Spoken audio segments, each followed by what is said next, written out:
Good morning. GSE cap hike could be a tailwind for multifamily investors.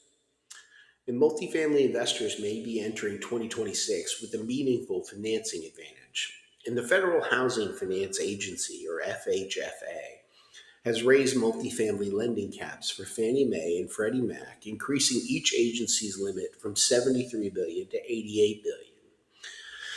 And that brings total agency multifamily capacity to 176 billion, which is a 20% increase year over year.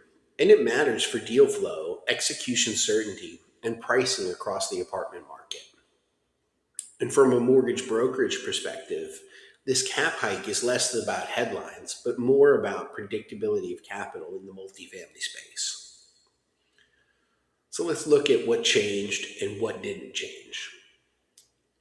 While the numbers are eye catching, the agencies have effectively been operating at or near about $88 billion annual pace since mid of 2025. In that sense, the new caps represent formalization rather than a sharp directional shift. However, the incremental 30 billion in combined capacity is real deployable capital. And with multifamily transaction volume expected to increase in 2026, the higher cap reduces the risk that Fannie or Freddie are going to pull back late in the year due to their allocation constraints. Now, for borrowers and sponsors, that reduction in year end risk is critical. Mission driven housing is getting a priority, and at least 50% of GSE production must support mission driven housing. So that includes affordability and income restricted properties. Workforce housing, however, remains uncapped, an important distinction for stabilized assets serving middle income renters. Now, deals that check clear affordability boxes are likely to see faster term sheets, stronger execution certainty, but also more consistent leverage and pricing through agency products. And for sponsors operating in this space, the cap hike reinforces that agency debt remains your first call. So we have two execution models and two different strengths. And the cap increase also highlights the structural differences between the two agencies. Freddie Mac operates an in-house lending model, which is allowing for faster execution, particularly attractive for stabilized or affordable assets. Now, Fannie Mae relies on its DUS lender network, which provides broader market reach, but it can introduce slightly longer processing timelines. And from a broker standpoint, deal structure, asset profile, and timing determine which execution path is optimal.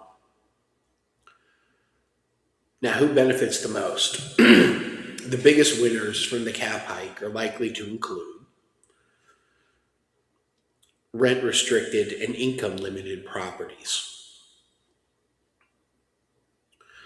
So, stabilized and late lease up multifamily assets, and sponsors seeking certainty of execution over marginal rate savings. And in oversupplied Sunbelt markets, however, life companies and debt funds may still be competitive on the pricing side, particularly for higher quality or less mission driven assets. This makes your capital stack strategy more nuanced, not simpler. And the point here is that timing still matters.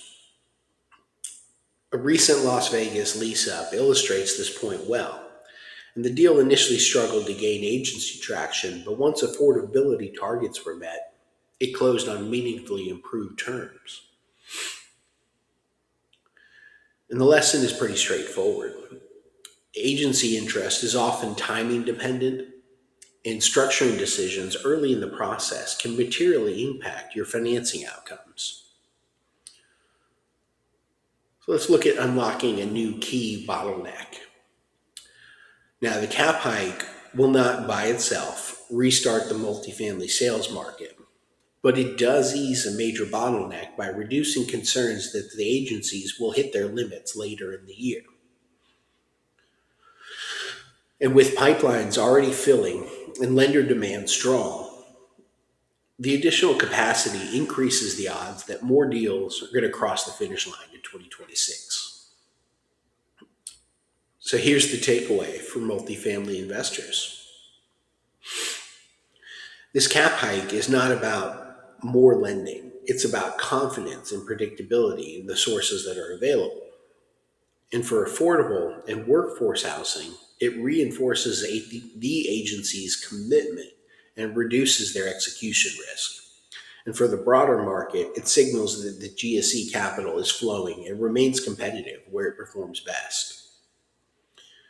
Now, for investors and sponsors, that stability can be the difference between a stalled transaction and a closed deal. And that, my friends, is it for the day. Please visit my website, buildraponline.com. Figure out how to get a hold of me, and I'd love to talk more about your scenario. Have a good day.